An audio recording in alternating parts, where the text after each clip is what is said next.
Hey guys, Mr. Enyart here. Today we're going to be talking about four things: perimeter, area, volume, and surface area.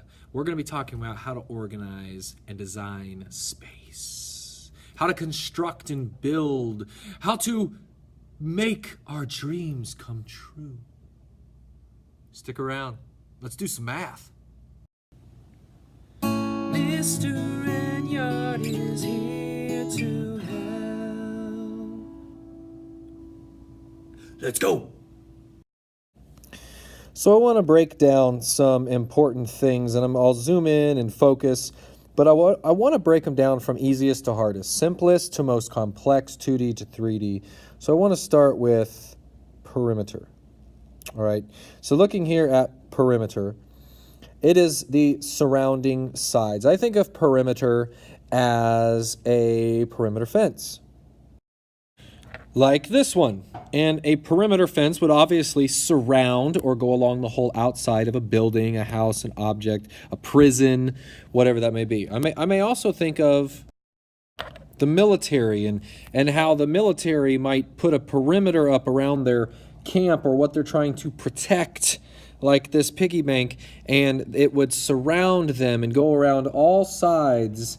And so if I'm trying to find the perimeter mathematically, and I had a square such as this, I could see that this side over here, let me backtrack on that and use this. This side over here would measure 3 units in width or length, whichever you want to say, and that this side up here would measure 3 units as well. I'm going to write it inside because of size. And obviously, since they're both the same, this has to be a square.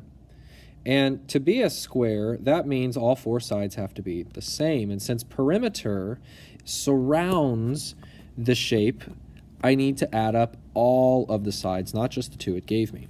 So that means if this is 3, the rule says that the opposite sides of a rectangle are the same, but the even more specific, that all sides of a square are equal. So that would give me a 3 over here and a 3 on the bottom. So the perimeter would be found with 3 plus 3 plus 3 plus 3.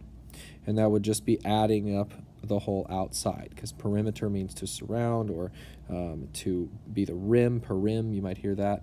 And so I could also say that for a square, right, for a square only, this only works for a square perimeter would be the length times 4, because I'm going to do that same amount 4 times, right? Isn't this 3 4 times, right?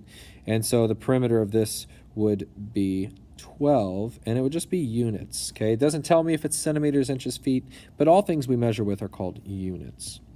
All right, so let's check out area. So area looks for something different. So we still have the same square. That's a 3 by 3, and the area has a formula called length times width. So area sounds like the word array, doesn't it? So area sounds like array, which of course meant multiplication. And that will help us remember that we're multiplying to find area, length times width. And so what that does is if I were to draw my length of 3 by breaking it into 3 equal pieces, so this would be 1 unit, 2 units, 3 units, and I'm demonstrating that with that line. And then do the same thing here with 3 lines, breaking it into 3 equal units. You see that I actually create kind of an array of squares. See, and that will always happen with every quadrilateral or every figure I'm trying to find the area for, the length times the width, if that's the formula I use. I'm going to create these square units. And mathematically, to say something is squared means to write the second power. Now, another thing that I think of is how many dimensions am I multiplying to find my area? Right, I have length and width, that is 2 dimensions. So the 2 dimensions tells me to put a 2 power over the units. All right, so 3 times 3, which of course I could just say 3 squared, it's times itself, is 9. So my area is 9 and my label is units squared. So if you want to pause and write this down, if you're in definitions, student written definition for area is the square units that fit inside a two-dimensional object, found by area equals length times width. So for volume, we're going to talk about three-dimensional objects. All right, volume is not just how loud something is. It's also the cubic units that fit inside a three-dimensional object. So when I think of volume, I think of an aquarium. So the volume would ask the question, how much water fits in this aquarium? You guys have all seen an aquarium, I suppose. So how much water goes into it? How would you measure that? How would you figure that out? Another way I think about it is with a trailer, right? So this also has like a three-dimensional bunch of rectangles put together. We call it a rectangular prism. But I want to know how many boxes will I fit in here? If I want to move from one place to another, is this going to be big enough to move all my stuff? This is what volume in math talks about. So let's say I have this figure here, and I think it's safe to call it a cube, because if this is 2 and this is 2, that means that the top is 2 and the right is 2, and so that each side is made up of a square. And I can see that there are 6 squares here, right? We've got the top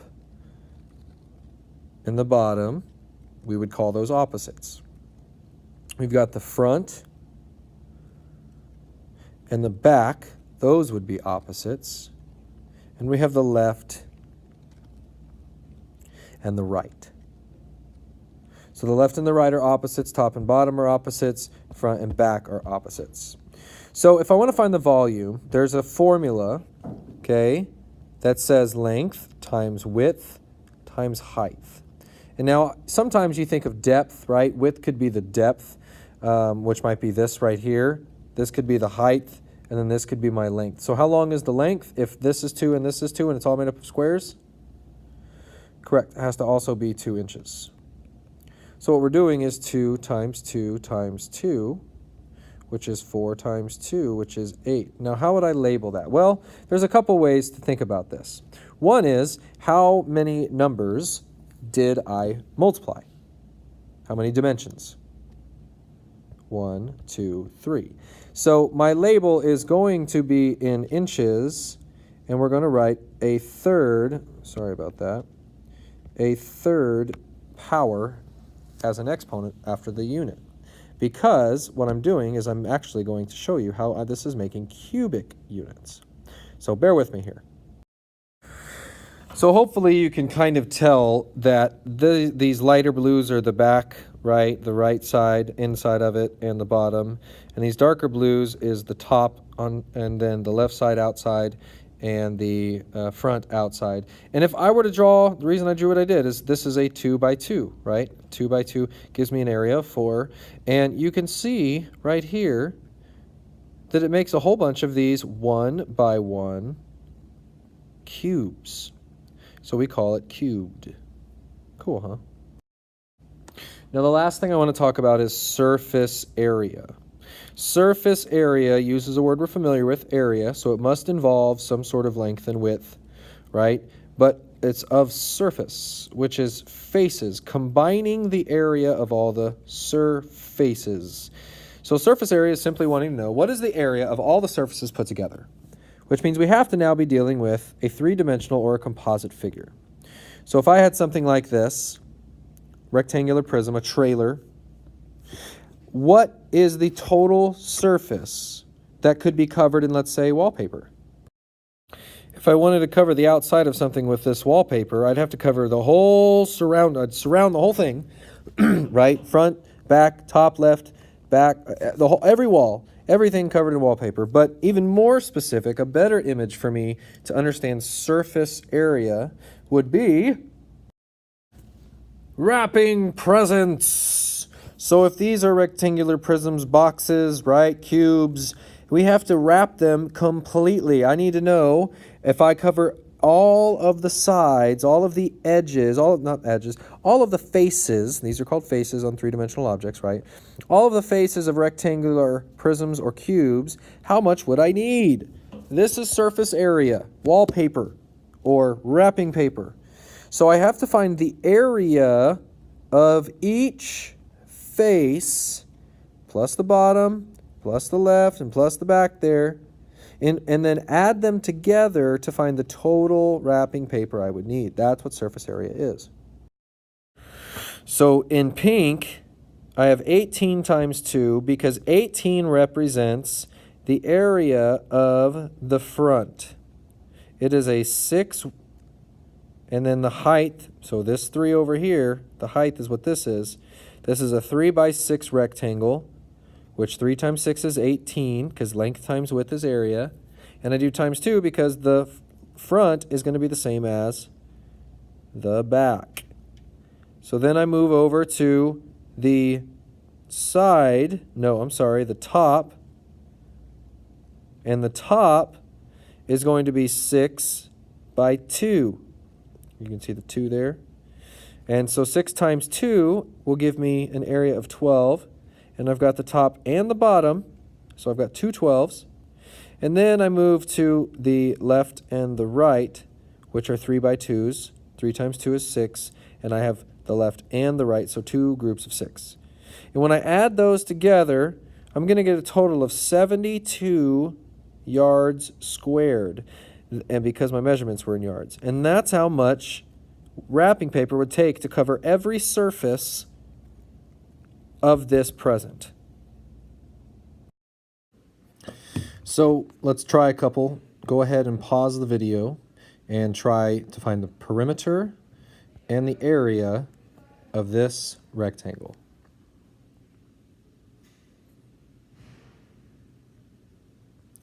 So to find the perimeter, we first need to make sure that we are thinking about the surrounding sides. So we need to know that this one is 36 as well, and that this one is 12 inches, and then we simply add them together. So 36 and 36 is going to give you 72, plus another 24, and that'll give you 96 inches. So remember, with perimeter, we're just adding up all these things. So there's no squared or cubed or any numbers. The units are just, if I have 36 inches plus 12 inches plus 36 inches plus 12 inches, that's just 96 inches. The area would just be length times width, which is 12 times 36. And when you multiply that,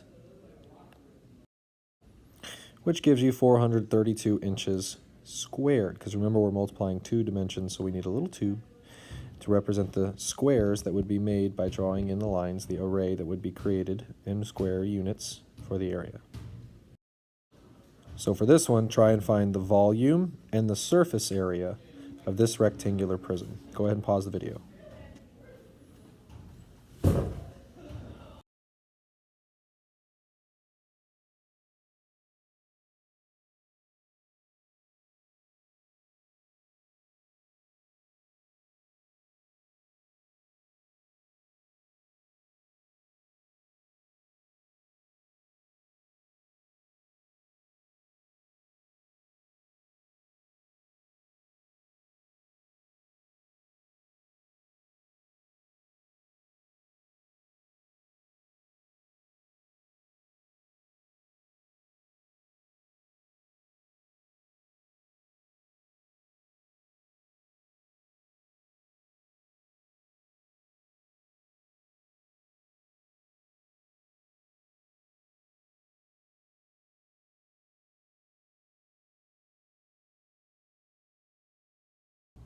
I'm a man.